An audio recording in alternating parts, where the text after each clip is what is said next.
J'ai des musiques qu'on écoute pour se détendre, d'autres pour danser. Et puis il y en a qui font l'inverse. Des musiques qui agressent un peu, qui saturent, qui donnent presque envie d'arrêter, mais qu'on relance quand même. Parce que quelque chose accroche.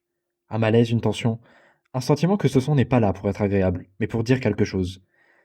Et c'est étrange parce que plus c'est inconfortable, plus certaines personnes aiment ça. Comme si le chaos devenait un refuge. Aujourd'hui, on va parler d'une artiste qui fait de ce malaise une signature. Une musique violente, saturée, dérangeante. Volontairement dérangeante. Cet artiste, c'est Femme Tanil.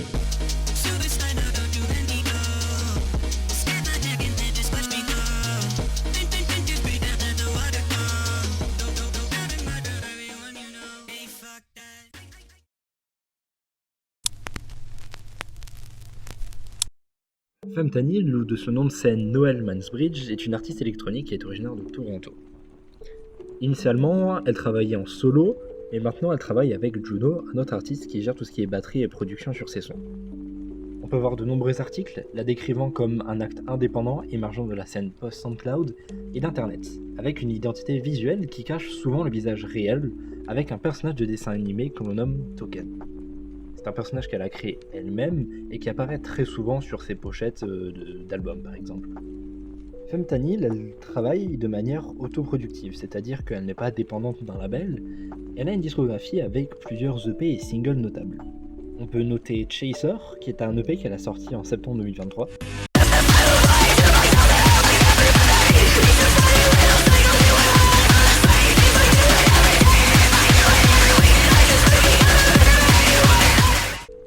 Il y a aussi Reactor, un EP qu'elle a aussi sorti en décembre 2024.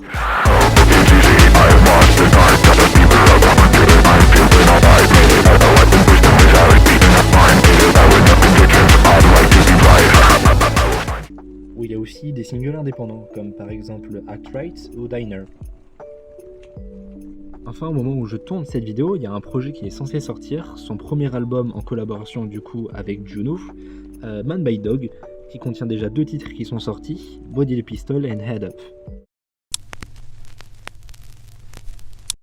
Le son de Femme Tanil est décrit comme un DJ hardcore extrême. On entend qu'elle fusionne des influences électro-agressives, la jungle avec la drum and bass, la grabber avec la techno rave, l'hardcore digital et le breakbeat avec des éléments d'hyperpop et de rap hurlé. Dans une interview de Danny Brown parue dans The Face, il dit « Ils ont grandi avec des vidéos flash de Minecraft, maintenant ils font de la DJ hardcore et émotionnelle extrême. » Sur le plan sonore, ces morceaux marient souvent des beats frénétiques et saturés, parfois proches du grabber, à des ambiances glitchy ou noisy, avec des vocaux ou des samples ultra distordus.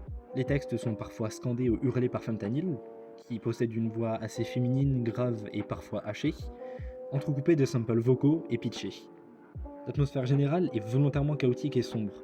Par exemple, le morceau Diner présente un breakcore brutal accompagné de paroles crues.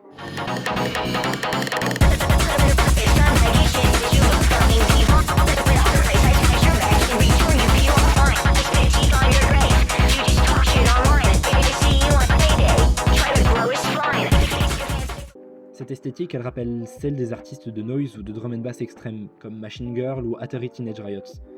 Et elle s'inscrit dans une mouvance rave DJ-core aventureuse. Comme j'ai dit, l'ensemble visuel accompagne le son et renforce le style expérimental et provocateur du projet. La musique de Femme Tanil est souvent perçue comme dérangeante en raison de ce volume, de ses ruptures chaotiques et de son imagerie violente. Les paroles explicites, qui contiennent souvent un vocabulaire très gore avec des injures et des fantasmes de violence, les samples hurlés et le mur sonore digital contribuent à cette sensation d'inconfort. Ce caractère hardcore ne semble pas accidentel, mais il s'inscrit dans une démarche artistique cherchant à repousser les limites de l'écoute.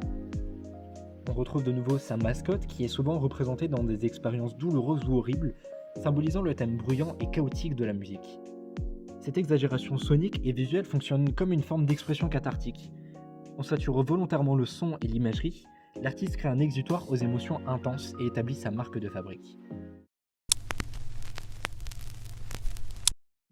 Du coup, pourquoi est-ce qu'on aime ce son extrême ? Déjà, j'ai pu trouver un article de The Guardian qui parle d'études psychologiques qui suggèrent que les musiques extrêmes, que ce soit le métal, l'hardcore ou même le bruit, apaisent et aident à traiter des émotions négatives plutôt qu'à les renforcer. C'est comme si on recherchait nous en tant que fans, à faire le plein émotionnellement et se sentir plus calme ou inspiré après l'écoute. En d'autres termes, l'expérience elle est dérangeante, mais elle nous fait du bien. Et personnellement, quand j'écoute du Fentanyl, ça me fait du bien, ça me libère. Fentanyl, dans son son, il y a une puissance qui fait que on se sent plus léger. Et c'est quelque chose que j'aime aussi avec cet artiste. Du point de vue de l'échelle générationnelle et culturelle, Fentanyl s'adresse particulièrement aux natifs d'Internet immergés dans les cultures en ligne. Encore une fois, l'article de The Face sur l'interview de Danny Brown rappelle que Fentanyl fait partie d'un univers musical en ligne né pendant la pandémie où des jeunes confinés ont créé de la musique dans leur chambre, construisant leur propre monde sur Discord. De plus, la scène autour de Fentanyl, elle est souvent qualifiée d'acteurs jeunes, avec des artistes qui se nourrissent essentiellement de la culture en ligne et qui font partie souvent d'artistes queer. Ceci souligne donc le caractère communautaire, alternatif et souvent queer trans de cette micro-scène. Les auditeurs se reconnaissent dans cette esthétique underground et inclusive. Tout simplement, l'œuvre leur offre un espace de rébellion créative contre les normes musicales dominantes. Enfin, d'un point de vue socio-culturel, la fascination pour ce son, elle peut venir de la recherche d'intensité et d'authenticité à travers le chaos sonore. En transitionnant entre plaisir coupable et exploration des limites, on se rend compte que ces musiques, elles rencontrent un public avide de sensations fortes et de communautés alternatives.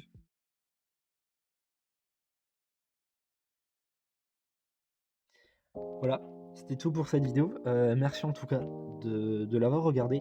Honnêtement, je ne sais pas combien de temps elle va durer. Je pense qu'elle sera pas très longue. Mais je voulais quand même en parler parce que Fentanyl, c'est une artiste que je connais maintenant depuis bientôt 1 an et qui en vrai me fascine tout le temps. Au départ, je me disais c'est un style de musique que j'écouterais jamais, puis finalement j'ai écouté Fentanyl et j'ai accroché. Il y a quelque chose qui a fait que j'ai continué à écouter. Et puis voilà. Je vous remercie vraiment d'avoir regardé cette vidéo. Je voulais sortir quelque chose parce que voilà, ça fait comme un petit moment que j'ai plus sorti de vidéo. Et je me suis dit que voilà, parler de Fentanyl, une artiste que j'aime bien, franchement ce serait super sympa.